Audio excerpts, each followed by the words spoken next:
আমজাদ খান থেকে অমরেশ পুরী, নায়কের থেকে কোনো অংশে কম যান না খলনায়করা। মার খেলেও তাদের দেখলে ভয়ে শিউরে ওঠেন অনেক দর্শক। আজকের এই ভিডিওতে দেখব এমনই কয়েকজন বলিউডের বাঘা বাঘা ভিলেনের তালিকা।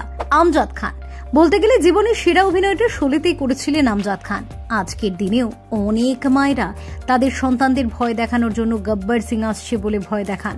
তাহলে ভাবুন মানুষের মধ্যে কিরকম ক্রেজ তৈরি করেছিলেন এই চরিত্র দিয়ে। অমরেশ পুরী বেশ কিছু সিনেমায় ভিলেনের চরিত্রে অভিনয় করা এই মানুষটা কিন্তু বাস্তবে একজন ভীষণ সজ্জন ব্যক্তি ছিলেন।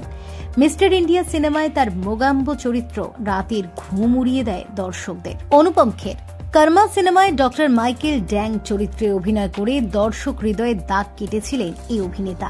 তার অভিনীত চরিত্রগুলির মধ্যে এটা বেশ জনপ্রিয়।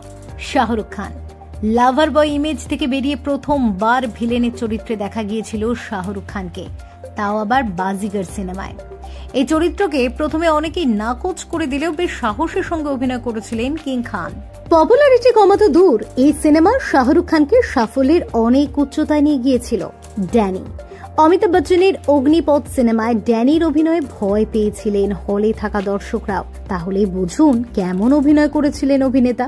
গুলশান গ্রোভার জীবনের বেশিরভাগ সিনেমাতেই খলনায়কের চরিত্রে দেখা গিয়েছিল বলি অভিনেতা গুলশান গ্রোভারকে। বিশেষ করে রাম লক্ষণ সিনেমায় তার অভিনয় বেশ ভয় ধরানো ছিল। আশুতোষ রানা সঞ্জয় দত্ত এবং কাজল অভিনীত দুশমন সিনেমাটা যারাই দেখেছেন সেখানে এই আশুতোষ রানার অভিনয় দেখে ভয়ে কাঁটা হয়ে গিয়েছিলেন।